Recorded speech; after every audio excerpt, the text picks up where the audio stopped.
Hello everyone, कैसे हैं आप लोग। आई होप आप लोग अच्छे होंगे। ये पहला एक्सपीरियंस है बोर्ड पे पढ़ाने का। अगर थोड़ा बहुत दिक्कत आए तो माफ़ कर देना पहली क्लास है ये। तो आज हमारा टॉपिक रहने वाला है, जैसा आप देख सकते हैं, इंडस वैली सिविलाइजेशन। जो हम पढ़ाएंगे इस दौरान हम इसमें हम बेसिक बेसिक चीज़ें जानेंगे। फिर लास्ट में कुछ क्वेश्चंस हैं, उन्हें अटेम्प्ट करेंगे। उन क्वेश्चंस को करने से और ये जो पूरा टॉपिक है इससे हमारी ब्रीफ रिवीजन है वो हो पाएगा। तो आइए चलिए शुरू करते हैं। तो सबसे पहले हम जानेंगे कि हम इसमें पढ़ने क्या वाले हैं या हम क्या रिवाइज करने वाले हैं। तो इंडस वैली सिविलाइजेशन में सबसे पहले हम जानेंगे इस सिविलाइजेशन की शुरुआत कहां से हुई। तो सबसे पहले क्या जानेंगे, इसकी शुरुआत, वो कौन सा पीरियड था इतिहास का जब इंडस वैली सिविलाइजेशन की नींव रखी गई थी। फिर हम जानेंगे इसकी नगरीय व्यवस्था के बारे में। जैसा कि आप सब जानते हैं, इंडस वैली सिविलाइजेशन, जिसे हड़प्पा सिविलाइजेशन भी कहा जाता है, क्या कहा जाता है, हड़प्पा सिविलाइजेशन, ये किस चीज के लिए फेमस है, अपनी नगरीय व्यवस्था के लिए,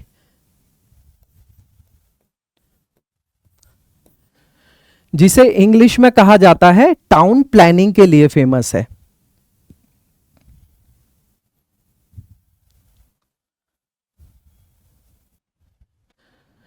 साथ ही साथ हम जानेंगे कि इंडस वैली सिविलाइजेशन का फैलाव कहां से कहां तक था। इसके बाद हम जानेंगे इसमें कि ये लोग, इनकी भाषा क्या थी, ये लिपि कौन सी इस्तेमाल करते थे। जैसा कि हम जानते हैं Indus valley civilisation protohistoric period से नाता रखती है, यानी इसकी लिपि को पढ़ा नहीं जा सका है, इसके बारे में भी हम जानेंगे। साथ ही साथ इनकी हम धार्मिक और सामाजिक व्यवस्था के बारे में भी जानेंगे।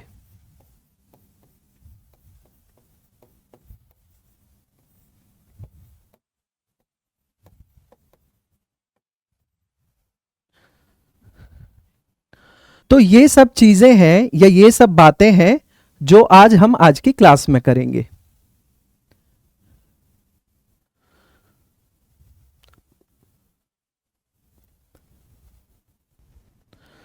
तो चलिए शुरू करते हैं।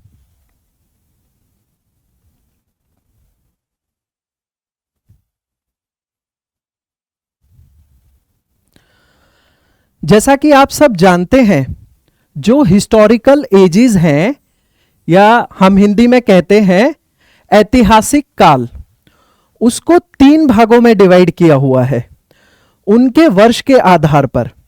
जैसा पहला है प्री हिस्टोरिक एज, जिसे हिंदी में क्या कहा जाता है, एक बार आप बताइए फिर मैं बताता हूं। इंग्लिश में कहते हैं, जो पहला फेज है उसे बोलते हैं प्री हिस्टोरिक एज, दूसरा है प्रोटो हिस्टोरिक एज, और तीसरा है हिस्टोरिक एज। ठीक है, अब बात करें हम pre historic as.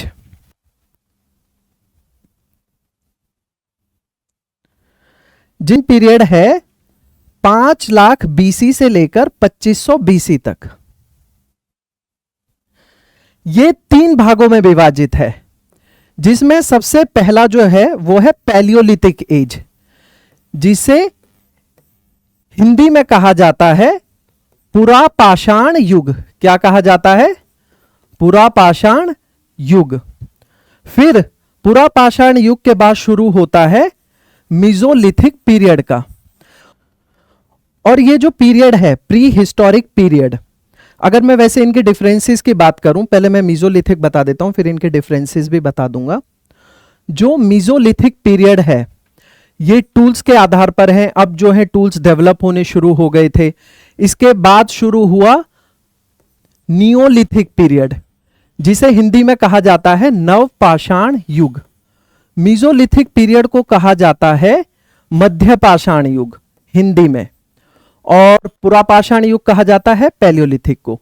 Neolithic age में आने के बाद, नियोलिथिक टाइम पर जो टूल्स हैं, जो पोट्रीज हैं, पहली बार जो पोट्री का जो एविडेंस मिला था या पोट्री की शुरुआत जानी जाती है, बर्तन की शुरुआत वो कहां से जानी जाती है? वो जानी जाती है नियोलिथिक पीरियड से। और पैलियोलिथिक की बात करें तो एक बहुत फेमस साइट है जिसका नाम है भीमबेटका। और भीमबेटका कहाँ है? तो भीमबेटका है मध्य प्रदेश में। और वो कौन सी साइट है? तो वो एक पैलियोलिथिक यानी पूरा पाषाण युग की साइट है। अब बात करें हम इनमें डिफरेंसेस क्या है। जैसे सबसे पहले था प्री हिस्टोरिक पीरियड, फिर था प्रोटो हिस्टोरिक और फिर था हिस्टोरिक पीरियड। तो इनके डिवीजन का आधार है इनके टाइम पीरियड में पाए गए साक्ष्य। जैसे प्री हिस्टोरिक पीरियड में जो एविडेंस थे वो ना रिटन थे, डेसिफर किया जा सकता था। तो प्री हिस्टोरिक पीरियड में एविडेंस कैसे पता चला कि ये भी एक पीरियड था? तो इसका आधार थे आर्कियोलॉजिकल एविडेंस, जैसे कि टूल्स, पोट्री और स्ट्रक्चर्स। जैसा मैंने बताया था कि जो पॉटरीज यानी बर्तन के पहले साक्ष्य कहां से मिले थे? नियोलिथिक पीरियड से। तो ये था डिवीजन ऑफ एजेस। अब आगे चलते हैं हम स्लाइड में।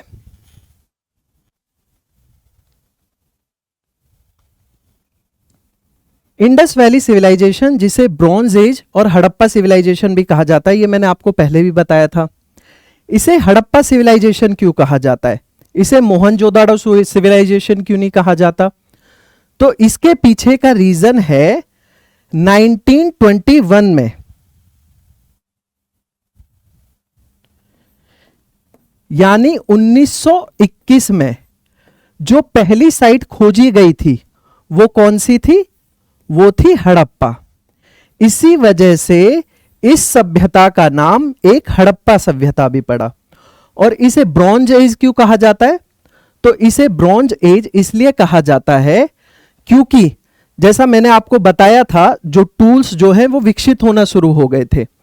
तो इस पीरियड में आकर ब्रॉन्ज के टूल्स का निर्माण होने लगा था। यहां तक मैं आपको बता दूं, आयरन, जिसे हिंदी में कहा जाता है अयस्क, अभी तक इसकी डिस्कवरी नहीं हो पाई है। आयरन एज किसे कहा जाता है? आयरन एज कहा जाता है। कब शुरू हुआ था? तो आयरन एज शुरू हुआ था वैदिक काल से, जिसे वैदिक काल भी दो भागों में विभाजित है।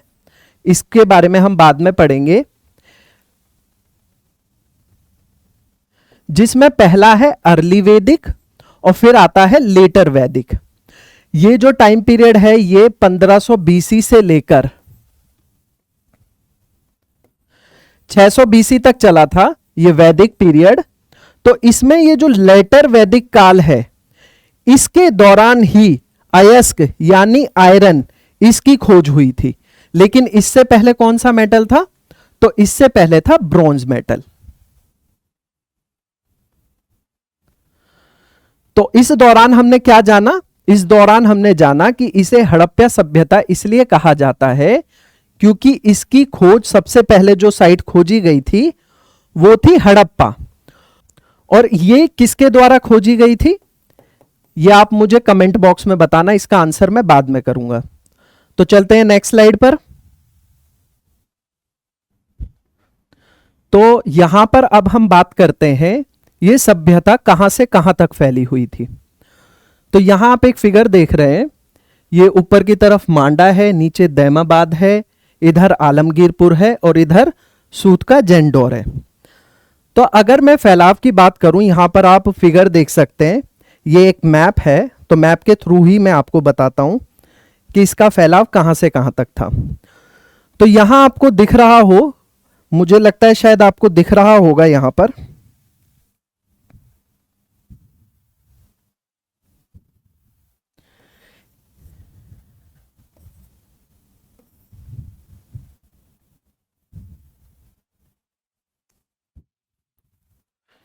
ये है मांडा।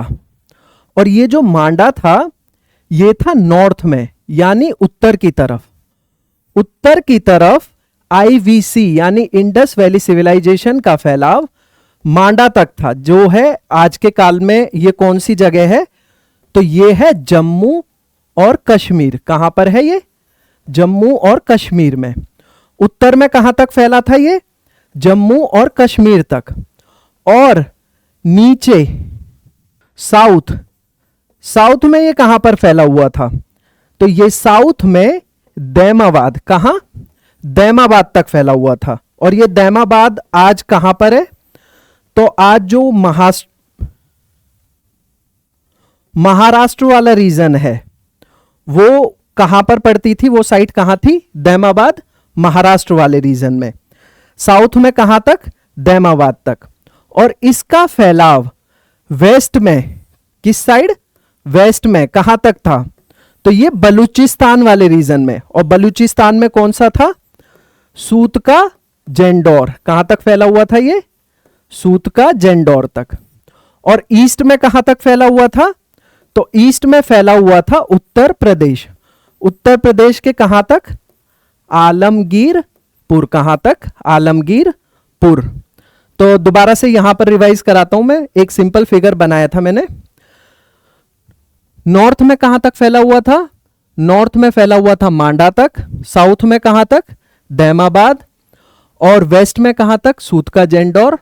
और ईस्ट में कहां तक, आलमगीरपुर। यह फैलाव था इंडस वैली सिविलाइजेशन का। अब चलते हैं नेक्स्ट स्लाइड की तरफ। अब बात करते हैं हम मेजर साइट्स।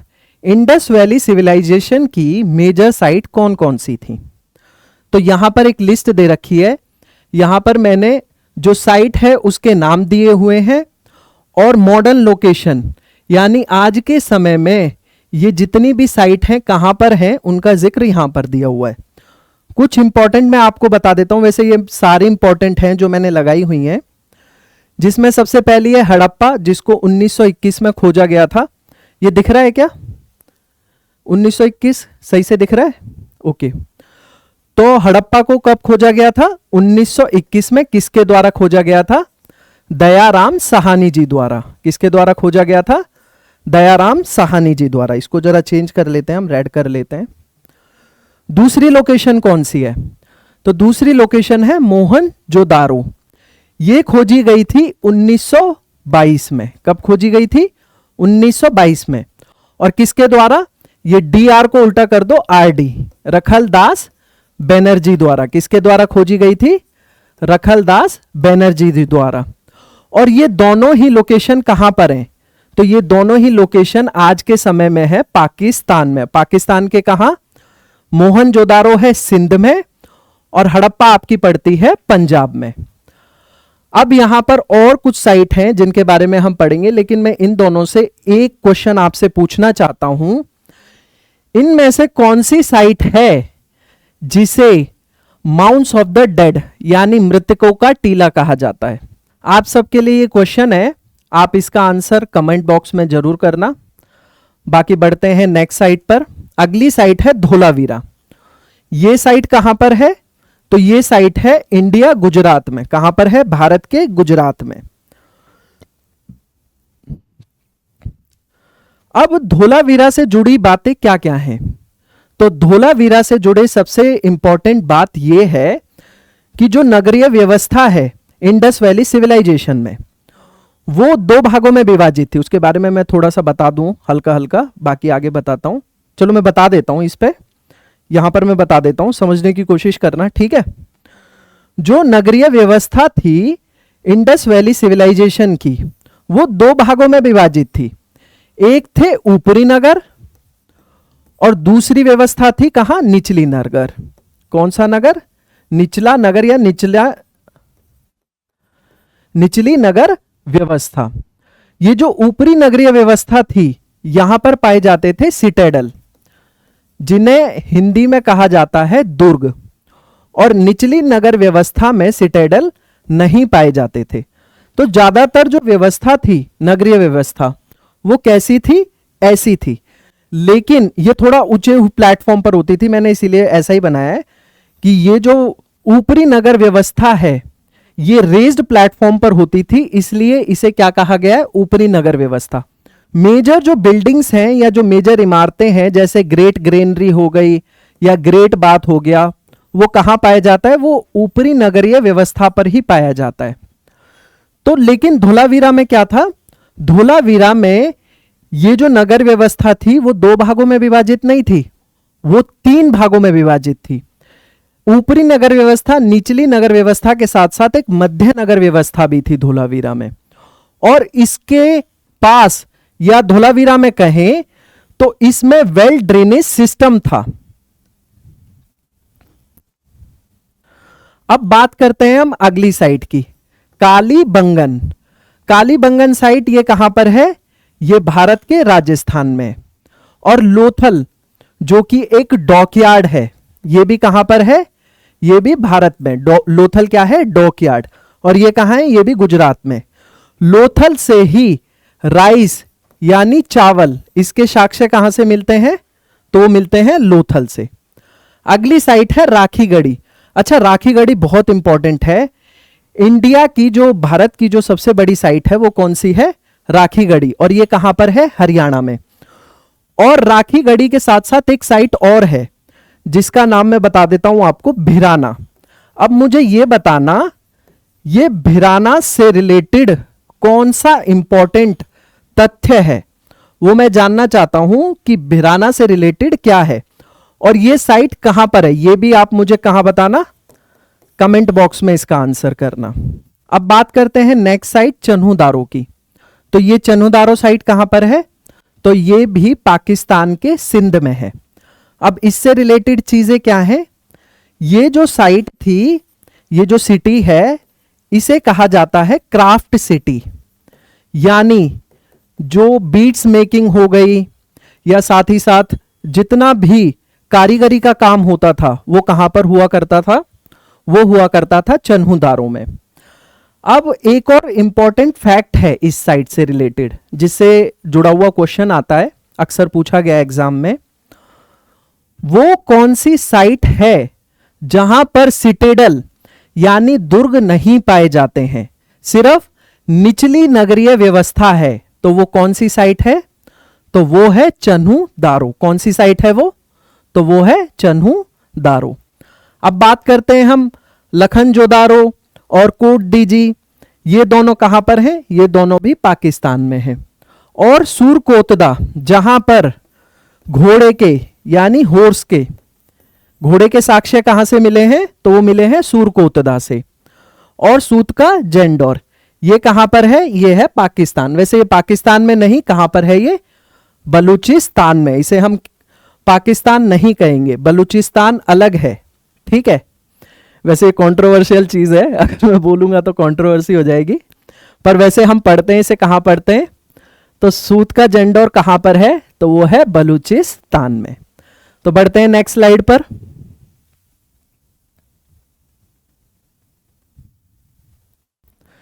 अब आगे नेक्स्ट स्लाइड पर यहां पर हम जानेंगे नगरीय व्यवस्था के बारे में। किसके बारे में? टाउन प्लानिंग के बारे में। तो इंडस वैली सिविलाइजेशन की नगरीय व्यवस्था कैसी थी? आप लोग सोचेंगे कि 2500 बीसी के आसपास की नगरीय व्यवस्था कैसी होगी। आज हम 200 साल पीछे जाते हैं तो हम ऐसा देखते हैं कि गांव देहात में आज भी कच्चे मकान हैं, तो व्यवस्था थोड़ी सी ऐसी होगी, आदिवासी टाइप का लाइफस्टाइल होगा, पर ऐसा नहीं है। उस टाइम पर भी जो व्यवस्था आजकल शहरों में भी नहीं मिलती है, प्रॉपर ड्रेनेज सिस्टम नहीं मिलता है, लेकिन उस टाइम पर प्रॉपर ड्रेनेज सिस्टम थे। ग्रिड पैटर्न में ग्रिड पैटर्न सिस्टम थे, यानी जो मकान हुआ करते थे वो इस तरीके से बनाए गए थे कि मुख्य रास्ता और जो वैसी सड़कें थी वो 90 डिग्री पर मिला करती थी। यानी आप आजकल जो मैप बनवाने जाते हैं ना, जो एक सिटी प्लान करते हैं, तो कोई आर्किटेक्चर या कोई भी जो सिटी को प्लान करता है वो प्लान करता है जिस तरीके से, वो इन लोगों ने पहले से ही बनानी शुरू कर दी थी। ये कोई नई चीज नहीं है, हमारे इतिहास में ये चीज पहले भी हो चुकी है।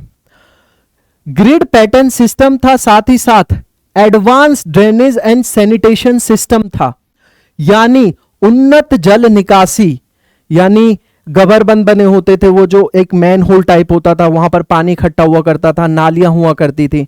नालियां जो हुआ करती थी आजकल वैसे देखते हैं कि रोड के साइड में होती हैं, पर जैसे सीवर होता है बीच में होता है ना, ऐसे ही ढकी नालियां हुआ करती थी, ऊपर से ढकी होती थी और बीच में होती थी, और वो एक मेन होल से कनेक्ट होते थे।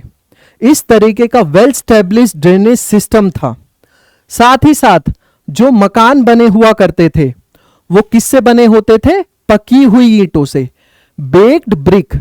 कंस्ट्रक्शन किससे हुआ करता था? वैसे ये एकदम कंफर्म नहीं है, पर ऐसा माना जाता है जो मकान बना हुआ करते थे वो 2 मंजिला हुआ करते थे, और किससे बना हुआ करते थे?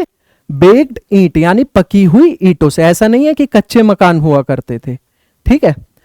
साथ ही साथ इसके बारे में हम पहले ही पढ़ चुके हैं कि डिवीजन जो सिटीडल एंड लोअर टाउन में था, यानी ऊपरी और निचली नगरीय व्यवस्था थी। साथ ही साथ वाटर मैनेजमेंट फीचर्स थे। वैसे एक चीज और है जिसके बारे में हम अक्सर पढ़ते हैं पर ध्यान नहीं देते हैं। पहले क्या हुआ करता था, पहले क्या अब भी ऐसा ही है, जो ये व्यवस्थाएं बसा करती थी वो कहां बसा करती थी? वो नदियों के पास बसा करती थी। तो आपने जैसे कई बार देखा होगा कि ये हड़प्पा है, ये कौन सी नदी के किनारे है, ये आपका मोहनजोदारो है, ये किस नदी के किनारे है। ये इसलिए इंपॉर्टेंट हो जाता है क्योंकि जब भी कोई व्यवस्था, जब भी कोई सिविलाइजेशन बसा करती थी तो वो ज्यादातर कहां बसा करती थी? नदियों के किनारे या ऐसी जगह जहां पर उनको पानी आसानी से मुहैया हो जा सके, है ना। तो वो उस जगह बसा करती थी। तो अच्छा वाटर मैनेजमेंट फीचर्स था। और जो public and non residential structures थे, यानी जिसके बारे में हम आगे चल के बात करेंगे, जैसे ग्रेट बाथ हो गया, ग्रेट ग्रेनरीज हो गई, बड़ी बड़ी अन्नागार थे, बड़े बड़े स्नानागार थे। ये जो ग्रेट बाथ है ये मोहनजोदारो में था। ये वैसे इसका अगर हम जाने तो अल्टीमेटली ये पता नहीं लगा है कि इसका इस्तेमाल क्या था, पर वैसे माना जाता है कि इसका इस्तेमाल किया जाता होगा शाही स्नान के लिए, या धार्मिक पूजा के दौरान जो स्नान किया जाता है उसके लिए इसका इस्तेमाल किया जाता होगा। तो ऐसे बड़े बड़े इमारतें भी थीं। और साथ ही साथ स्ट्रीट एंड रोड नेटवर्क था, जिसके बारे में मैंने आपको बता ही दिया। जो सड़कें थीं और जो मुख्य सड़क थी और जो गलियां होती थीं वो कौन से एंगल पर काटती थी? 90 डिग्री के एंगल पे। देखो मैंने बना के भी दिखा दिया, यहां पर मैथ्स देख लो आप, कौन से एंगल पे है? 90 डिग्री के एंगल पर होती थी। तो इतनी वेल स्टैब्लिश टाउन प्लानिंग थी। बाकी आगे चलते हैं अगली स्लाइड पर हम। अब बात करते हैं हम इंडस वैली सिविलाइजेशन की लैंग्वेज या लिपि की। वैसे अगर हम इसकी लिपि के बारे में जाने, जैसा हमने पहले भी बताया, ये आद्य ऐतिहासिक काल से संबंधित है। किससे संबंधित है? आद्य ऐतिहासिक काल। और आद्य ऐतिहासिक काल का जो सबसे बड़ा फीचर है वो क्या है? तो इस काल का सबसे बड़ा फीचर है कि इसकी जो लिपि है उसको आज तक डेसिफर नहीं किया जा सका, यानी आज तक उसको समझा नहीं जा सका है। जैसे मैं बात करूं, डेसिफर से याद आता है एक बहुत इंपॉर्टेंट क्वेश्चन। जेम्स प्रिंसेप ने किस काल में, काल भी बता देता हूं मैं आपको, 1837 में किसकी लिपि को डेसिफर किया था? इसका आंसर आप मुझे कमेंट बॉक्स में बताना। यानी इतिहास की कई सारी लिपियां जो हैं, या जो कई सारी जो किताबें हैं, कई सारे टेक्स्ट हैं, उनको डेसिफर किया जा चुका है।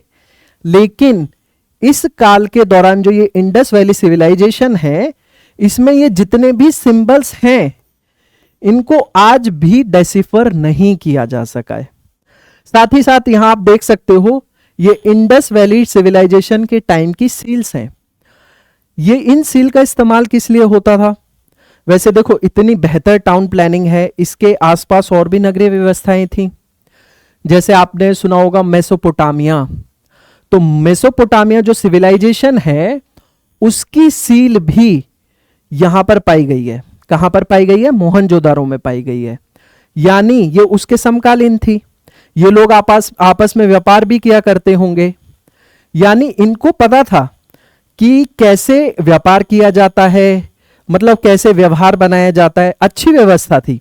साथ ही साथ मैं आपको बता दूं, इस टाइम पर पैसे जैसी, मनी जैसी कोई चीज नहीं थी, तो फिर ये आदान प्रदान या जो भी है लेन देन कैसे किया करते थे? तो ये आदान प्रदान किया करते थे बार्टर सिस्टम से। बहुत सारे इन्फ्लुएंसर इसको जानते होंगे, इस टर्म को समझते होंगे। ये बार्टर सिस्टम है क्या? तो बार्टर सिस्टम क्या है? बार्टर सिस्टम को मैं आपको बता देता हूं। बार्टर सिस्टम क्या है? बार्टर सिस्टम कुछ ऐसा है, मैं हूं और मेरा एक दोस्त है, मेरे पास जूते हैं और उसके पास कैमरा है। अब मुझे जरूरत है कैमरा की और उसको जरूरत है, उसको पार्टी में जाना है, उसके पास जूते हैं। अब ये तभी पॉसिबल है, ये जो आदान प्रदान है तभी पॉसिबल है जब उसको कैमरे की नीड हो और मुझे जूते की नीड हो। मतलब अगर मेरे पास जूते हैं, उसके पास कैमरा है, ये जो आदान प्रदान है ये तभी पॉसिबल है जब दोनों को ऐसी जरूरतें हैं कि दोनों की पूरी हो सके। तो ऐसे सिस्टम में क्या हुआ करता था, ऐसे लोगों को खोजा जाता था। जैसे मेरे पास घोड़े हैं, मैं ढूंढूंगा ऐसे व्यक्ति को जिसे घोड़े की जरूरत हो और मुझे गेहूं की है, तो मैं उसको गेहूं देता था और मैं उससे घोड़े ले लिया करता था। ठीक है, ऐसी व्यवस्था थी। लेन देन की कैसी व्यवस्था थी? बार्टर सिस्टम था। तो चलते हैं नेक्स्ट स्लाइड पर। अब बात करते हैं हम एग्रीकल्चर एंड लाइवलीहुड। यानी ये लोग, इंडस वैली सिविलाइजेशन के लोग अपने जीवन व्यापन के लिए क्या किया करते थे? तो इस काल के लोग अपने जीवन व्यापन के लिए एग्रीकल्चर यानी फसल वगैरह उगाया करते थे। और एक ये, जैसे मैंने आपको बताया, नगरीय व्यवस्था थी, तो यहां पर लेन देन भी हुआ करता था, यानी एक प्रॉपर मार्केट सिस्टम भी था। ठीक है, अब जान लेते हैं हम जो फसलें, जो मेन फसल थी इस सभ्यता के दौरान। यानी ये क्वेश्चन आता भी है कि ये लोग किस फसल को जानते थे। वैसे एक इंपॉर्टेंट फसल है जो यहां पर लिखी है, हाँ ये लिखी, कॉटन। इसको एक नाम से और जाना जाता है, वो क्या है?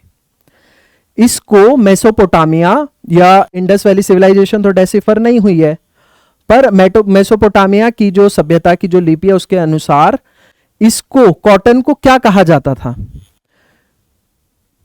तो इंडस वैली सिविलाइजेशन के लोग कॉटन को क्या कहते थे? शिंडोन। क्या कहते थे? शिंडोन। ये क्वेश्चन एग्जाम में आया हुआ है, तो इसको आप याद रखिएगा। बाकी जो इंपॉर्टेंट फसलें हैं वो क्या क्या थी? तो जो इंपॉर्टेंट फसलें थी, मेन जो फसलें थी वो थी वीट यानी गेहूं, बार्ले यानी जौ, कॉटन, कॉटन के बारे में मैंने आपको बता ही दिया, कॉटन, पीज यानी मटर और सीसम। ठीक है, ये इंपॉर्टेंट फसल थी। वैसे जो सबसे इंपॉर्टेंट थी वो ये दो फसल थी, या कह लो तीन फसलें थी। वीट, बार्ले ये खाने के लिए और कपड़ा बनाने के लिए या पहनने के लिए जो यूज होता था, जिससे कपड़े बनते थे, वो क्या था? तो वो था कॉटन। यानी इस काल के लोग कॉटन के बारे में जानते थे। यानी इनके वस्त्र किसी खाल से नहीं बना होते थे, वो किससे बनते थे? तो वो बनते थे कॉटन से। यानी ऐसे ही कपड़े पहना करते थे ये लोग। अब देखो, ये नहीं पता कि सिलकर पहना करते थे कैसे, लेकिन खाल नहीं पहना करते थे किसी भी जीव की। वो क्या, किसके बने कपड़े पहनते थे? कॉटन के। अब बात करते हैं हम, इरिगेशन सिस्टम था, एग्रीकल्चर है तो साथ ही साथ उसके लिए सिंचाई सिस्टम भी होगा। तो एक बेहतर सिंचाई सिस्टम था और उसके लिए पानी कहां से लिया जाता था? तो ये जो इंडस, इंडस यानी सिंधु नदी और ये घग्गर हरका नदी है, इनसे पानी आता था, जिनसे ये लोग क्या किया करते थे? सिंचाई किया करते थे। अब बात करते हैं, ये साथ ही साथ एग्रीकल्चर यानी कृषि तो किया करते थे, साथ ही साथ ये पशुपालन भी किया करते थे। और इस समय के दौरान ये भी एक क्वेश्चन आता है कि सिंधु सभ्यता के लोग कौन कौन से पशुओं को जानते थे, जिसमें से एक क्वेश्चन है मेरा कि क्या ये लोग, ये एग्जाम में आया हुआ है, लायन यानी शेर को जानते थे? आप बताइए, थोड़ा पॉज लीजिए फिर बताइए इसका आंसर। तो इसका आंसर है नहीं। ये लोग लायन यानी शेर को नहीं जानते थे, लेकिन ये लोग टाइगर यानी इस टाइम पीरियड के दौरान के लोग जो थे वो टाइगर यानी चीता को जानते थे। जो ये पशु पालते थे वो कौन कौन से पशु थे? तो ये थी शीप यानी भेड़, गोट, बफेलो, ऑक्स, ये सब ये लोग पाला करते थे। और इस सभ्यता के लोग और कौन कौन से जीवों को जानते थे? जैसे मैंने बताया टाइगर को भी जानते थे, साथ ही साथ ये एलिफेंट यानी हाथी को भी जानते थे इस सभ्यता के लोग। एलिफेंट के साथ साथ इनकी सील्स पर, वैसे हाँ, इसका साक्ष्य कैसे मिला कि ये लोग जानते थे? इनकी सील्स पर ये जो जीव हैं वो बने हुए हैं। तो एलिफेंट और इसके साथ साथ ये राइनोसोरस को भी जानते थे, राइनोस जो होते हैं, एलिफेंट, राइनोसोरस, टाइगर और बफेलो या बुल कह लो, इन सबको ये लोग जाना करते थे। और इसके बारे में मैं ऑलरेडी आपको बता चुका हूं, ये व्यापार किससे किया करते थे? सुमेरियन, मेसोपोटामिया, बहुत सारी सभ्यताओं से ये व्यापार किया करते थे। सील्स वगैरह पाई गई हैं, उससे पता लगा है कि इनका व्यापार था। और व्यापार किससे होता था? बार्टर सिस्टम से। तो चलते हैं नेक्स्ट स्लाइड पर।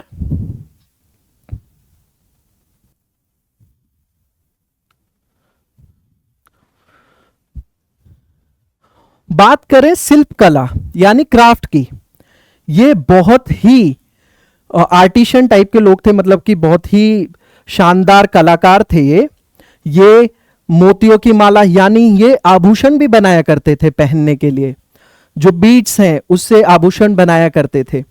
एक आभूषण है जिसका नाम है लैपिस लजूली।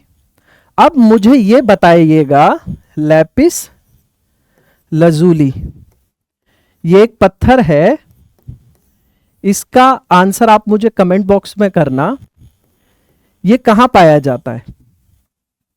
ठीक है, इसका आंसर करना। साथ ही साथ आभूषण के साथ साथ ये पोट्री यानी बर्तनों का निर्माण करते थे। यहां आप देख सकते हैं कितने सुंदर सुंदर बर्तन हैं, और बर्तनों पर भी ये कुछ लिखा करते थे या गाढ़ा करते थे। तो ये नक्काशी किया करते थे, मतलब ऐसा नहीं है, मैं ये नहीं कह रहा कि डिजाइन्स वगैरह, लिपियां भी थीं बर्तनों पे, फिगर्स भी बनाया करते थे। ठीक है, ये कितने कलाकार, मतलब कितने माहिर थे ये। और मैंने आपको बताया था क्राफ्ट सिटी कौन सी थी? तो क्राफ्ट सिटी थी चन्हू दारो। कौन सी सिटी थी? चन्हू दारो, जहां पर सिर्फ निचला सदन था। अब बात करते हैं सोशल स्ट्रक्चर के बारे में। तो मैंने आपको पहले भी बताया, जो ये लोग थे ये कृषि पालन किया करते थे, साथ ही साथ व्यापार किया करते थे, मार्केट सिस्टम था। यहां पर कहीं भी ऐसा नहीं है, कहीं भी नहीं देखा गया कि राजा था, राजा के मंत्री थे या कोई ब्यूरोक्रेसी थी, नौकरशाही, कुछ नहीं, ऐसी कोई भी साक्ष्य नहीं मिले। यानी ऐसा माना जाता है जो सोशल स्ट्रक्चर है वो कैसा था? वो इगैलिटेरियन यानी समानतावादी था, यानी कोई भी स्लेवरी यानी दासता के कोई भी साक्ष्य नहीं मिले हैं। ठीक है, तो सोशल स्ट्रक्चर कैसा था? समानतावादी। स्टोरेज के लिए क्या क्या थे? स्टोरेज के लिए बड़ी बड़ी इमारतें थीं जिनमें अन्न वगैरह रखा जाता था। और जैसे अब मैं बात करूं, हड़प्पा में भी ग्रेनरीज थी और मोहनजोदारो में भी ग्रेनरीज थी। लेकिन सबसे बड़ी ग्रेनरी, वैसे सबसे बड़ी इमारत ही ग्रेनरी की थी, अन्नागार की सबसे बड़ी इमारत थी, और वो भी ग्रेट ग्रेनरी है, यानी सबसे बड़ी अन्नागार की इमारत कहां पर थी? तो वो थी मोहनजोदारो में। और जो हड़प्पा में कैसी पाई गई थी? हड़प्पा में जो ये अन्नागार की इमारत पाई गई थी वो 2 रो में थी, और जो कितनी थी वो आप मुझे बताइएगा, ये भी आप मुझे कमेंट बॉक्स में कीजिएगा। तो यहां जो इमारतें थी वो 2 रोज में थी, और उनका नंबर क्या था? 6 के नंबर में थी। किसके नंबर में? 6 के। वैसे मैंने आंसर कर दिया, तो इनका नंबर कितना था? तो ये 2 रोज में थी और 6 के नंबर में थी। ठीक है, तो 2 रोज में इमारतें कहां पाई गई हैं? तो वो पाई गई हैं हड़प्पा में, और सबसे बड़ी अन्नागार की इमारत कहाँ पाई गई है? मोहनजोदारो में। अब बात करते हैं हम धार्मिक और सामाजिक जीवन के बारे में। वैसे हम सामाजिक जीवन के बारे में ऑलरेडी बात कर चुके हैं, अब बात करते हैं हम वैसे धार्मिक जीवन के बारे में। तो धार्मिक जीवन कैसा था? क्या ये लोग मूर्ति पूजा करते थे, या ये शिव भगवान की पूजा करते थे, राम भगवान की पूजा करते थे? तो ऐसा कोई भी साक्ष्य नहीं मिला है, लेकिन ऐसा माना गया है कि ये पशुपतिनाथ कहां पर है? प्रोटोशिवा, ये सील है, इस पर प्रोटोशिवा की एक सील पाई गई है। तो ये मान सकते हैं कि शायद उस काल के लोग शिव भगवान को जानते होंगे इस सील को देखते हुए, क्योंकि उस समय के लोग प्रोटोशिवा यानी ये जो शिव भगवान का एक स्ट्रक्चर है, यहां पर देख सकते हो सील है, उसकी पूजा करते थे। यहां पर आप ये देख रहे हो मदर गॉडेस, ये मूर्ति कहां पाई गई थी? तो ये पाई गई थी, चलो इसका आंसर आप कमेंट बॉक्स में करना, ये नहीं बताऊंगा, ये बता देता हूं ये सील कहां पाई गई थी। ये सील पाई गई थी मोहनजोदारो में। कहां पाई गई थी? मोहनजोदारो में। और ये लोग नेचर यानी प्रकृति की पूजा किया करते थे। ठीक है, तो क्या पूजते थे ये लोग? प्रकृति की पूजा करते थे। वैसे कई जगह ये सिंगल हॉर्न बुल, जिसे कहा जाता है यूनिकॉर्न, सबसे ज्यादा सील पर अगर किसी जीव की फोटो या तस्वीर मिली है तो वो कौन है? वो है यूनिकॉर्न। साथ ही साथ हम्प वाले बुल की भी जो तस्वीर है वो सील्स पर मिली है। तो ओवरऑल अगर हम इसका सार जाने कि ये लोग धर्म में मानते थे, साथ ही साथ ये प्रकृति की पूजा करते थे, मदर गॉडेस की पूजा करते थे, यानी ये प्रकृति को रिप्रेजेंट करती हैं, यानी ये प्रकृति की पूजा करते थे। और साथ ही साथ प्रोटोशिवा, यहां पर आप देख सकते हो ना, सील में एलिफेंट भी है, यहां पर टाइगर है, और यहां पर आप देख रहे हो ये राइनो है, यानी ये लोग इन एलिफेंट्स और एलिफेंट, राइनो, टाइगर, इन जीवों को भी जानते थे। अब बढ़ते हैं हम नेक्स्ट स्लाइड पर, बरियल प्रैक्टिस या बरियल कस्टम्स के बारे में। एक जीव पैदा होता है, पूरा जीवन जीता है, और एंड में क्या होता है? मृत्यु होती है। ये साइकिल है, ये चलती रहती है। तो ऐसे ही जब इंडस वैली सिविलाइजेशन के लोग जब मृत्यु को प्राप्त होते थे तो क्या होता था उनके साथ? क्या उनके अंतिम संस्कार में उनका दाह संस्कार हुआ करता था? तो दाह संस्कार के साक्ष्य नहीं मिले। किसके साक्ष्य मिले हैं? तो साक्ष्य मिले हैं बरियल के, बरियल कस्टम यानी दफन करने के साक्ष्य हैं। अब जैसे अलग अलग, ऐसा नहीं है कि हर जगह यही प्रैक्टिस फॉलो होती थी, अलग अलग जगह पर अलग अलग तरह की प्रैक्टिसेस थी। जैसे लोथल में कपल बरियल के साइन मिले हैं, या कपल बरियल मिला है, यानी दंपति को एक साथ दफनाने के साक्ष्य कहां से मिले हैं? तो वो मिले हैं लोथल से। लोथल में दफनाया जाता था कपल बरियल, यानी कपल्स को एक साथ दफना दिया, मतलब दो बॉडी जिसमें एक मेल था, एक फीमेल थी, इसलिए ऐसा माना जाता है कि वो दोनों दंपति रहे होंगे। तो उसके साक्ष्य कहां से मिले? लोथल, जो कि एक डॉकयार्ड है। साथ ही साथ लोथल के बाद एक और साइट है जिसका नाम है कालीबंगन। जैसे मैंने आपको बताया लोथल में कपल बरियल की प्रैक्टिस देखी गई, कालीबंगन में क्या था? तो कालीबंगन में post cremation burial, post cremation burial यानी जलाने के बाद, मतलब बॉडी को दाह संस्कार किया, उसके बाद उसकी जो ऐश है उसको पॉट में रख के फिर उसको दफनाया गया। इसके साक्ष्य कहां से मिले हैं? तो इसके साक्ष्य मिले हैं कालीबंगन से। लोथल की बात हो गई, कालीबंगन की बात हो गई। अब बात करता हूं मैं राखी गढ़ी। अब यहां पर किस तरीके की प्रैक्टिस थी? तो राखी गढ़ी में जो लोगों को दफनाया जाता था, तो उस बॉडी के साथ में बर्तन यानी पॉटरी और साथ ही साथ और भी वस्तुओं को रखा जाता था। ऐसा क्यों करते थे? तो इससे ऐसा अंदाजा लगाया गया है कि इंडस वैली सिविलाइजेशन के लोग हेवन यानी जो स्वर्ग है उसमें विश्वास रखते थे। तभी होगा ना, वो उनको ऐसा लगता था कि स्वर्ग तक जाने के लिए इनके पास प्रॉपर खाना रहे, प्रॉपर उनकी चीजें रहें, ऐसा कुछ, ऐसा अंदाजा लगाया गया, ऐसा जरूरी नहीं है। तो ये जो पॉटरी वगैरह, जो बर्तन वगैरह जो रखे जाते थे और भी सामान जो रखे जाते थे, वो कहाँ इसके साक्ष्य मिले हैं? तो वो मिले हैं राखी गढ़ी की साइट से। साथ ही साथ एक और साइट है जो है धोलावीरा। कहाँ लिखूं मैं? यहां लिख देता हूं, धोलावीरा। अब यहां पर क्या था? ये साइट कहां पर है? तो ये साइट है गुजरात में। यहां पर एम्प्टी ग्रेव्स यानी सीनोटाफ, यानी कैसी ग्रेव मिली है? जो कैसे, जो दफन करने के लिए जो जगह है, ग्रेव्स हैं, वो कैसी मिली है? खाली। एम्प्टी ग्रेव्स का जो साक्ष्य है या एम्प्टी ग्रेव्स कहां पर मिली है? तो वो मिली है धोलावीरा में। तो यहां मैंने क्या क्या बताया आपको? यहां मैंने बताया आपको लोथल में कपल बरियल मिले हैं, कालीबंगन में पोस्ट क्रिमेशन यानी दाह संस्कार करने के बाद उसकी ऐश को पॉट में रख के उसको दफनाने के साक्ष्य कहां मिले? कालीबंगन में। साथ ही साथ राखीगढ़ी में पोट्री यानी व्यक्ति के साथ जो भी दफनाया जाता था उसके साथ सामान रखने के साक्ष्य कहां से मिले? राखीगढ़ी से। और धोलावीरा से क्या मिले हैं? खाली कब्रें यानी एम्प्टी ग्रेव्स कहां से मिली हैं? धोलावीरा से। तो यहां पर आज की जो क्लास है इंडस वैली सिविलाइजेशन की, जिसका हमने लगभग सब कुछ पढ़ लिया, लेकिन एक चीज रहती है। वो क्या रहती है? वो रहती है जो पर्टिकुलर एविडेंस हैं, साक्ष्य हैं, उसके बारे में भी हम जान लेते हैं थोड़ा सा।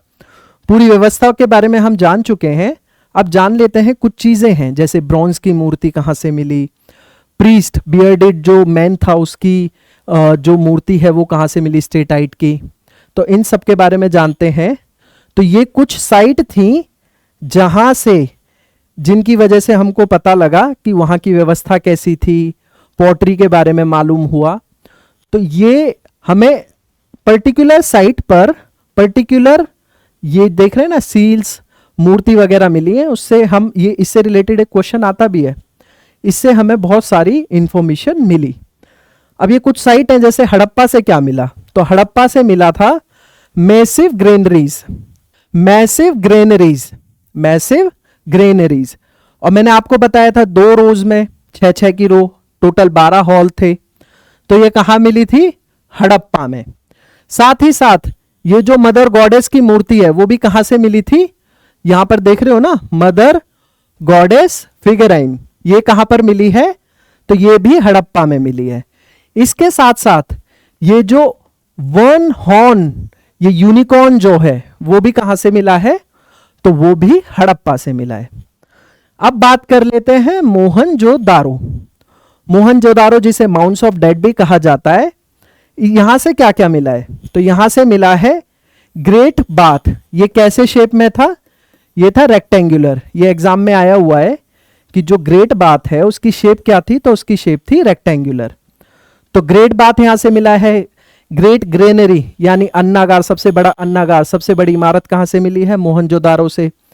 साथ ही साथ प्रिस्ट किंग का स्टैचू, यहां पर आप देख सकते हो ना, ये बियर्डेड मैन, ये इसकी बियर्ड है, ये कहां से मिला है? तो ये मिला है मोहनजोदारो से। साथ ही साथ पशुपति नाथ की सील, इसके बारे में भी मैंने बताया था, ये भी कहां से मिला है? तो ये भी मोहनजोदारो से मिला है। साथ ही साथ जो मेसोपोटामिया की जो सील्स हैं वो भी कहां से मिली हैं? वो भी मोहनजोदारो से मिली है। अब बढ़ते हैं नेक्स्ट स्लाइड पर, जानते हैं और क्या क्या मिला था। तो बात करते हैं हम लोथल की। इसके बारे में मैंने पहले ही आपको बताया था। लोथल से क्या मिला था? तो लोथल से मिला था चावल के साक्ष्य। और ये एक डॉकयार्ड है, ठीक है। वर्ल्ड अर्लीस्ट नोन डॉकयार्ड कौन सा है? तो वो है लोथल। और इसको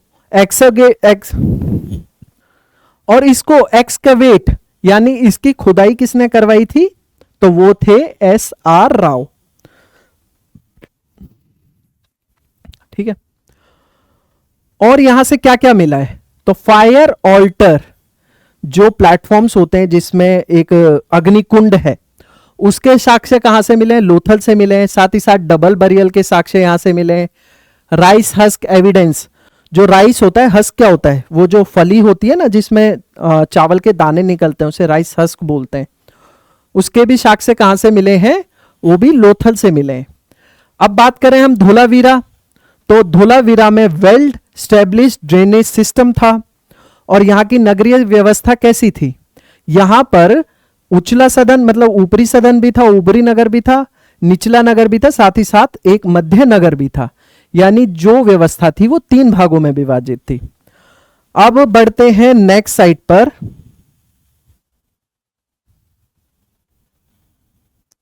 वो है कालीबंगन। कौन सी है? कालीबंगन।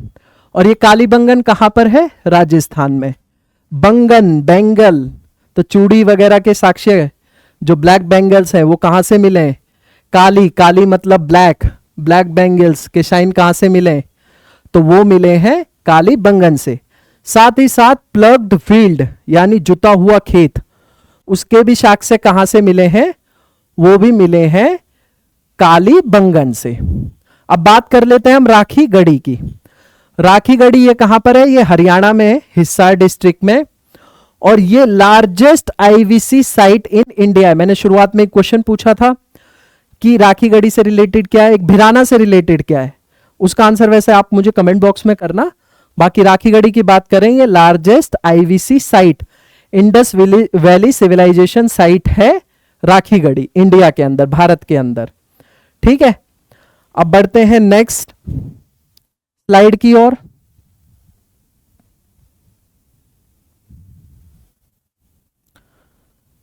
चन्हुदारो, चन्हुदारो के बारे में मैंने आपको पहले भी बता दिया था। यहां पर कोई भी जो सिटेडल है या दुर्ग नहीं पाए गए हैं। साथ ही साथ यहां पर शिल्प कला जो क्राफ्ट्स था, इसे क्राफ्ट सिटी भी बोलते हैं, उस पर ज्यादा जोर दिया जाता था। बीड्स मेकिंग की फैक्ट्रीज वगैरह थी यहाँ। शेल, उस पर काम हुआ करता था, यानी आभूषण और जो टॉयज थे, खिलौने वगैरह, वो कहाँ बनाए जाते थे? वो बनाए जाते थे चन्हुदारो में। और सूरकोतदा से क्या मिला है? रिमेन्स ऑफ हॉर्सेस, यानी घोड़े के जो अवशेष हैं वो कहां से मिले हैं? वो मिले हैं सूरकोतदा से। तो बढ़ते हैं नेक्स्ट स्लाइड पर। आपको पता चल गया होगा इंपॉर्टेंट क्या क्या था, एक बार रिवीजन कर लेते हैं। हड़प्पा से क्या मिला? हड़प्पा से मिली 2 रोज की ग्रैनरी, एक में 6 मतलब टोटल 12 हॉल थे। दूसरा क्या मिला था? मदर गॉडेस, उसकी मूर्ति मिली थी। अब बात कर लेते हैं हम, बाकी एक सील भी थी, कौन सी? यूनिकॉर्न वाली। मोहनजोदारो से क्या क्या मिला? ग्रेट ग्रैनरी, ग्रेट बाथ और बियर्डेड मैन की मूर्ति, और एक डांसिंग गर्ल का स्टैचू जो ब्रॉन्ज का बना था, जो लॉस्ट वैक्स टेक्निक से बनाया जाता था। वो भी कहां से मिला था? वो भी मोहनजोदारो से मिला था।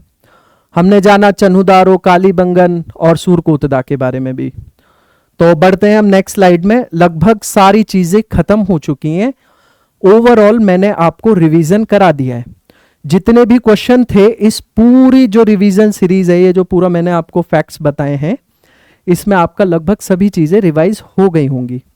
ठीक है, अब बढ़ते हैं हम क्वेश्चन की तरफ। अच्छा, क्वेश्चन से पहले मैं आपको इसका डिक्लाइन भी बता देता हूं कि इंडस वैली सिविलाइजेशन का डिक्लाइन ये इतना इंपॉर्टेंट नहीं है वैसे, फिर भी मैं आपको बता देता हूं। इंडस वैली सिविलाइजेशन के डिक्लाइन यानी पतन के पीछे के रीजन क्या थे। तो वैसे ये ज़्यादातर मुझे लगता है कि एग्ज़ाम ओरिएंटेड नहीं है। क्यों, ऐसा क्यों बोल रहा हूँ मैं? क्योंकि इस पे कोई भी पूर्ण रूप से कुछ भी ऐसा साक्ष्य नहीं मिला। हाँ, लेकिन एक कंक्लूजन वाली जो स्टेटमेंट बेस्ड जो क्वेश्चन होते हैं, ऐसी कोई क्वेश्चन बन सकता है। बाकी फिर भी मैं आपको बता देता हूँ इसके डिक्लाइन का कारण क्या था। ऐसा माना जाता है, कोई साक्ष्य नहीं है, बस मानते हैं। क्या हो सकता है कि अबांडनमेंट यानी इन जो स्थल हैं इनका त्याग कर दिया गया होगा, ऐसा मानते हैं। मैं अभी भी कह रहा हूं श्योर नहीं है कि डिक्लाइन कैसे हुआ, पर अंदाजा लगाया गया। और क्या हो सकता है? एनवायरमेंटल फैक्टर हो सकते हैं।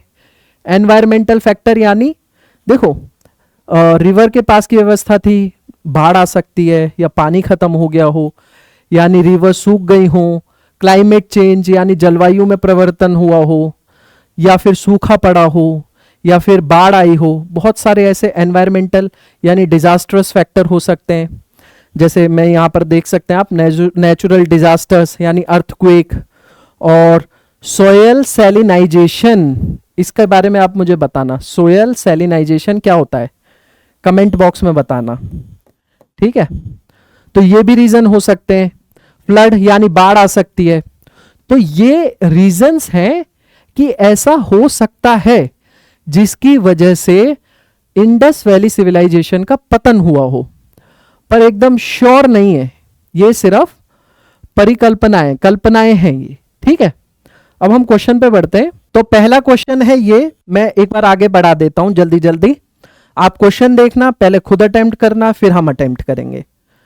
तो ये रहा पहला क्वेश्चन, फिर नीचे दूसरा क्वेश्चन है, फिर ये तीसरा है, ये फोर्थ, फिफ्थ, सिक्स्थ, 7, 8, 9, 10, 11, 12, 13, 14, ये क्वेश्चन है, ठीक है। और आप वीडियो को पॉज करें, फिर इनको अटेम्प्ट करें, फिर मैं इनके आंसर आपको करवाता हूं। आई होप आपने सारे क्वेश्चन अपने आप अटेम्प्ट किए होंगे। तो चलो इसके आंसर करते हैं। पहला क्वेश्चन है, इन 1948 अर्नस्ट मैके noted that in the Harappan city lothal drains for the drainage system were made of dash brick।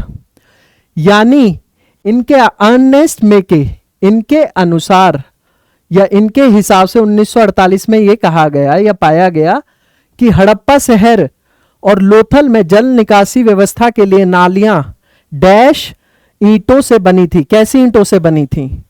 Soil यानी मिट्टी की ईंटों से, रेडस्टोन या फायर्ड। तो मैंने आपको बताया था इस सभ्यता में कैसी ईंटें थी, पकी हुई ईंटें। तो इसका आंसर है क्या? ऑप्शन नंबर ए, पकी हुई ईंटें। ये यहां पर आप देख सकते हैं, ये सिलेक्शन फेज 11 में ये क्वेश्चन आया था 2023 में। बढ़ते हैं नेक्स्ट क्वेश्चन पर, मैंने प्रीवियस ईयर क्वेश्चन ही लिए हैं। अगला क्वेश्चन है, विच of the following Harappan site is in Haryana? इनमें से कौन सा हड़प्पा स्थल हरियाणा में है? ऑप्शन है राखीगढ़ी, कालीबंगन, लोथल, धोलावीरा। बात करें हम यहां पर धोलावीरा की, ये कहां पर है? तो ये है गुजरात में। तो ये ऑप्शन नहीं हो सकता। लोथल डॉकयार्ड है, ये भी कहां पर है? तो ये भी गुजरात में है, तो ये भी ऑप्शन नहीं हो सकता। अब दो ऑप्शन बचे, कालीबंगन एंड राखीगढ़ी। कालीबंगन कहां पर है? कालीबंगन है राजस्थान में। ये दोनों कहां पर हैं? गुजरात में। और कालीबंगन कहां पर है? राजस्थान में। बचा एक ही ऑप्शन, वो ही सही है, यानी राखीगढ़ी कहां पर है? तो राखीगढ़ी आपका पड़ता है हरियाणा में, और सबसे बड़ी इंडस वैली सिविलाइजेशन साइट है भारत के अंदर। बढ़ते हैं नेक्स्ट क्वेश्चन की तरफ।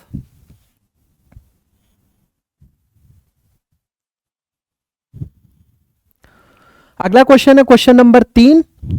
Who among the following began his excavation at Dholavira in 1990? निम्नलिखित में से किसने 1990 में धोलावीरा में अपनी खुदाई शुरू की? तो RS बिस्ट, MS वत्स, RD बैनर्जी या SR राव। इनमें से किसने धोलावीरा की खुदाई शुरू की थी? इसका आंसर आप मुझे बताइए। तो पहले RS बिस्ट, MS वत्स, RD बैनर्जी, SR राव, इनमें से कौन थे जिन्होंने धोलावीरा की खुदाई की थी? तो यहां पर आप देख रहे हैं SR राव, इन्होंने लोथल, जो कि कहां है? गुजरात, इसकी खुदाई की थी। कौन से साल में? 1954-55 के टाइम पीरियड में। किसने की थी? SR राव ने। तो ये ऑप्शन नहीं हो सकता। ये ऑप्शन है RD बैनर्जी। RD बैनर्जी ने किसकी खोज की थी? रखलदास बैनर्जी ने खोज की थी मोहनजोदारो की। मोहनजोदारो की खुदाई करवाई थी, ना कि धोलावीरा की। तो ये ऑप्शन भी नहीं हो सकता। अब बचे ये दोनों ऑप्शन, इन दोनों में से कौन से? MS वत्स, ये रंगपुर, हड़प्पा और मोहनजोदारो इन सबसे एसोसिएटेड हैं, लेकिन इन्होंने धोलावीरा की खुदाई नहीं करवाई थी। तो वो कौन थे? तो वो थे RS बिस्ट, रविंदर सिंह बिस्ट, इन्होंने धोलावीरा की खुदाई करवाई थी। अब बढ़ते हैं नेक्स्ट क्वेश्चन पर। मैच द फॉलोइंग, इसके बारे में मैं ऑलरेडी आपको जब पहले एनालिसिस कराता था तब भी मैं आपको बताता था कि ये वाले सवाल बहुत इजी होते हैं। अब इजी क्यों होते हैं समझते हैं। यहां पर एक साइड पर ये साइट है, इस साइड पर वो एविडेंस हैं जो पाए गए थे। जैसे मोहनजोदारो से क्या मिला, हड़प्पा से क्या मिला, कालीबंगन से क्या मिला, लोथल से क्या मिला। तो यहां पर वैसे ये साइट कुछ मिला भी है, और देखो इसमें एक पोर्ट सिटी भी है। इतना तो आप जानते हैं कि पोर्ट सिटी कौन सी थी, तो वो थी लोथल।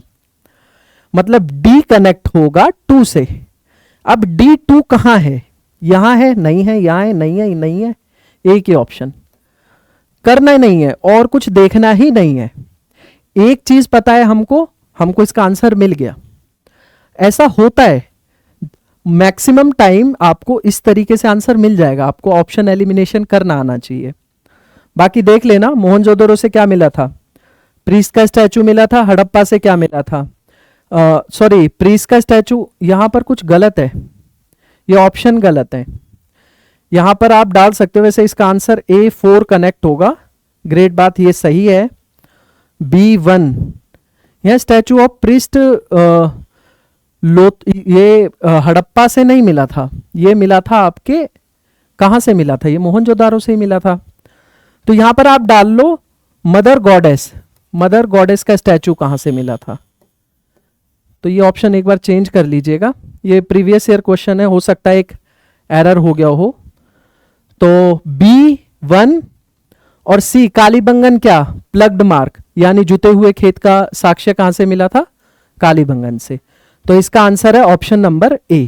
अगला क्वेश्चन है question number 5। The famous dancing girl statue of Harappan civilisation was made using dash material. जो डांसिंग गर्ल जो ब्रॉन्ज का स्टैचू था वो किसका बना था, लॉस वैक्स टेक्निक से बनाया गया था। ये क्वेश्चन है SSC JEE सिविल का, ये क्वेश्चन है। तो क्या वो स्टोन का बना था, नहीं। क्या वो गोल्ड का बना था, नहीं। क्या वो टेरिकोटा का बना था, नहीं। तो फिर वो किसका बना था, वो बना था ब्रॉन्ज का। तो इसका आंसर है ऑप्शन नंबर D। बढ़ते हैं नेक्स्ट क्वेश्चन की तरफ। Archaeological site Daimabad of Indus valley civilisation is situated on bank of the river. कौन से बैंक पर थी, A Krishna, B Narmada, C बानस या D प्रवरा। वैसे दैमाबाद के बारे में मैंने आपको पहले ही बताया है, जो सबसे सदर्न मोस्ट पॉइंट है या जो इंडस वैली सिविलाइजेशन फैली हुई है, जो सबसे नीचे की तरफ है, वो कौन सी साइट है, दैमाबाद। और ये कहाँ है, महाराष्ट्र में। तो ये ऑप्शन नहीं है, इसका आंसर है, बानस तो हो भी नहीं सकता, इसका आंसर है ऑप्शन नंबर D। वैसे नर्मदा भी नहीं हो सकता, कृष्णा नहीं, इसका आंसर है प्रवरा। तो ये कौन सी नदी के किनारे था, दैमाबाद प्रवरा नदी। अब मुझे आप इसका आंसर करना, ये प्रवरा नदी कौन सी नदी की ट्रिब्यूटरी है, इसका आंसर आप मुझे कमेंट बॉक्स में करना। तो बढ़ते हैं नेक्स्ट क्वेश्चन की तरफ।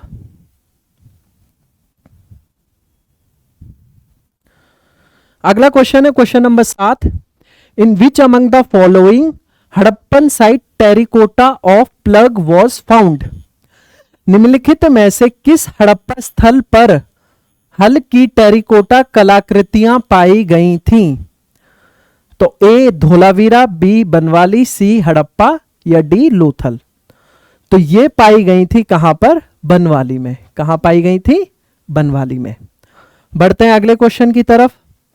अगला है question number 8। The Harappan site Manda was situated on the bank of which river. ये इंपॉर्टेंट क्वेश्चन है कि किस नदी के किनारे है, इस नदी पर है, उस नदी पर है। तो अब मुझे इसका आंसर आप मुझे कमेंट बॉक्स में नहीं बताना, ये आपके लिए मैं छोड़ जाता हूं कि मांडा कौन सी नदी पर सिचुएटेड है जम्मू कश्मीर में, चिनाब पे, सतलुज, रावी या इंडस नदी। तो बढ़ते हैं नेक्स्ट क्वेश्चन की तरफ।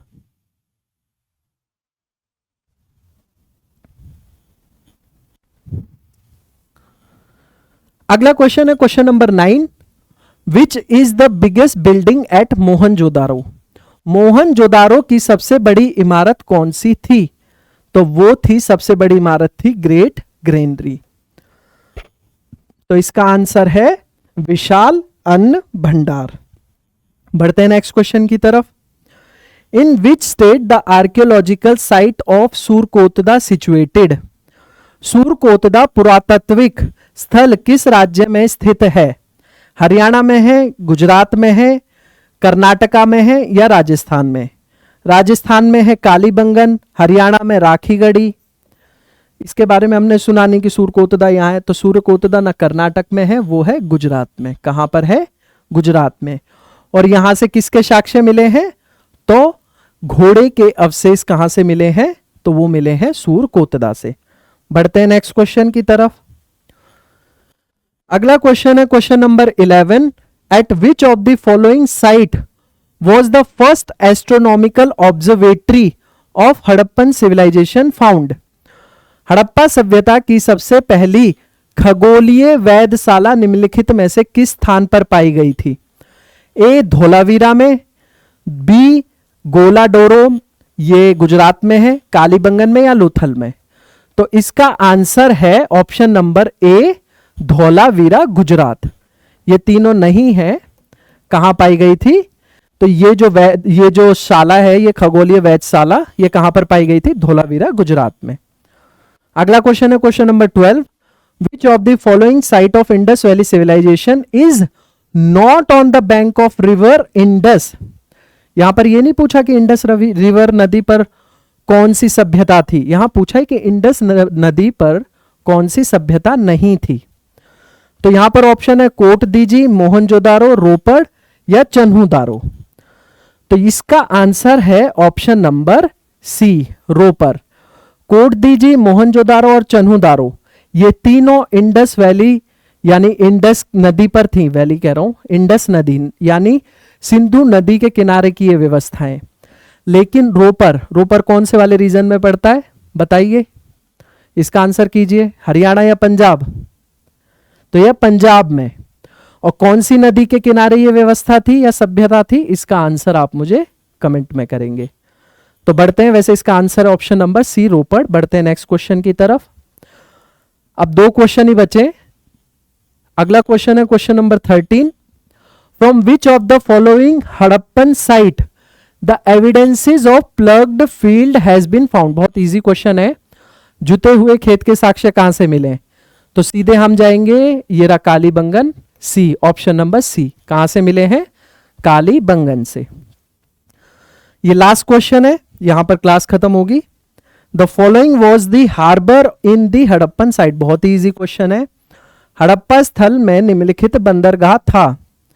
हड़प्पा बंदरगाह था? नहीं। मोहनजोदारो था? नहीं। या आलमगीरपुर था? ये तो ईस्टर्न मोस्ट पॉइंट था, लेकिन ये बंदरगाह नहीं था। तो इसका आंसर है ऑप्शन नंबर सी लोथल एक बंदरगाह था, और कह सकते हैं इंडस वैली या भारत का अर्लीस्ट जो डॉकयार्ड था वो कौन सा था? लोथल था। यहां पर खत्म होते हैं। कॉन्सेप्ट भी पढ़ा दी मैंने, क्वेश्चंस भी करा दिए, और आशा करता हूं कि आपको इंडस वैली सिविलाइजेशन से कोई भी परेशानी, कोई भी इससे जुड़े क्वेश्चंस, चाहे वो कॉन्सेप्ट के आधार पे हों, फैक्ट के आधार पे हों, या स्टेटमेंट वाइज क्वेश्चंस होते हैं जो स्टेटमेंट में आपके असर्शन रीजनिंग वाले होते हैं, तो वो भी आप अच्छे से कर लेंगे। मुझे लगता है इस टॉपिक से अब आपको कोई भी समस्या नहीं आएगी। ये रिवीजन के हिसाब से मैंने ये कराई थी, बहुत ही शॉर्ट एंड क्रिस्पी रखा, पर कोशिश की कि आपको कॉन्सेप्ट भी पढ़ाऊं और आपको क्वेश्चंस भी लगवाऊं। आशा करता हूं आपको वीडियो बहुत पसंद आई होगी। ऐसे ही आप वीडियो में जुड़े रहिएगा मेरे साथ, आगे और भी ऐसी वीडियोस आती रहेंगी। अगर आपको वीडियो पसंद आई है तो आप चैनल को प्लीज़ लाइक करें, शेयर करें और सब्सक्राइब करें। बाकी मिलते हैं नेक्स्ट वीडियो में। Till then keep learning, keep growing, bye bye.